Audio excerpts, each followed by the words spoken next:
कश्मीर के साथ पाकिस्तान का नहीं, अक़वाम आलम का एक वादा है जो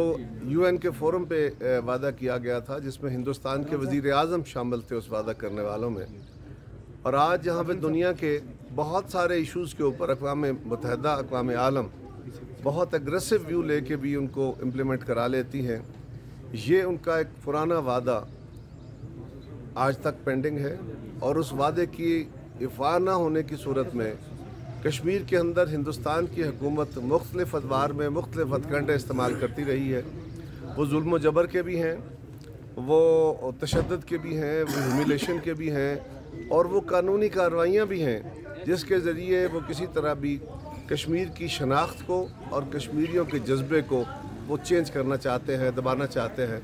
वो उसमें कभी कामयाब नहीं हुए, ना हो सकते हैं, क्योंकि इस तहरीक में ये कोई किसी की स्पॉन्सर्ड तहरीक नहीं है। ये इंडिजिनस है, ये लोगों के अपने जज्बों की पैदावार है। ये ख्वाहिशें हैं जो नस्ल दर नस्ल कश्मीरियों के खून में हैं, लिहाजा इसको ख़त्म नहीं किया जा सकता। G20 की कॉन्फ्रेंस के ज़रिए हिंदुस्तान ने एक और कोशिश की है और उसके कुछ हिस्से को श्रीनगर में मुनक़िद करके,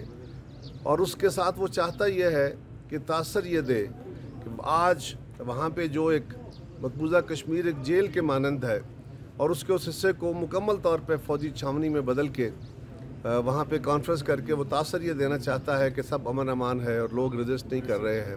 और हमारे जो अक़दामात हैं हिंदुस्तान के उसको पजीराई मिली है। ये झूठ पे मबनी बात है, ये वही फ्रॉड और फरेब है जो हमेशा हिंदुस्तानी हुकूमतों ने कश्मीर के साथ किया है। पाकिस्तान का एक एक फ़र्द, एक एक बच्चा और हुकूमत वक्त बिलावल भुट्टो ज़रदारी साहब की क़यादत में, प्राइम मिनिस्टर जनाब शहबाज शरीफ साहब की क़यादत में इस इशू के ख़िलाफ़ पहले दिन से खड़ी है और हमने मेंबर्स ममालिक के साथ भी राब्ते किए हैं, उनसे भी गुजारिश की है और उसके असरात आना शुरू हो गए। कुछ ममालिक ने इससे अपने आप को अलहदा किया है और वो श्रीनगर तशरीफ़ नहीं ला रहे। बाकी ममालिक से भी हम समझते हैं और ये तरीक़ाकार बुनियादी तौर पे हम G20 के ख़िलाफ़ नहीं हैं, लेकिन उनके श्रीनगर में उनके अजलासों के इनेकाद के हम ख़िलाफ़ थे। ये बेसिकली कश्मीरियों के साथ एक ज़्यादती है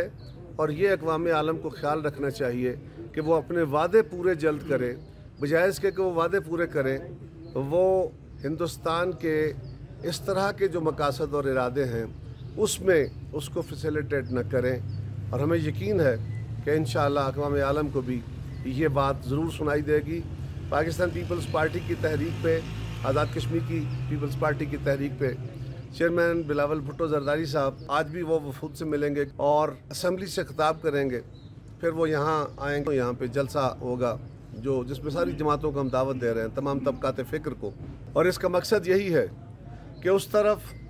कंट्रोल लाइन के उस तरफ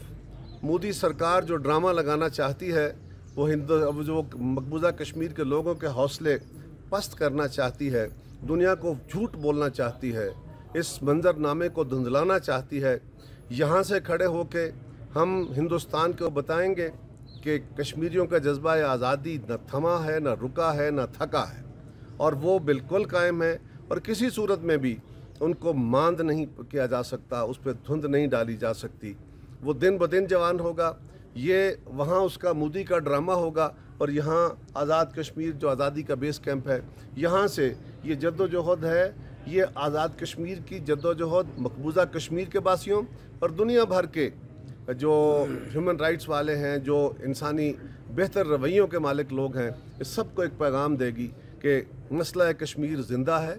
और जब तक उसका हल कश्मीरियों की ख्वाहिशों के मुताबिक नहीं होता, ये मसला ज़िंदा रहेगा।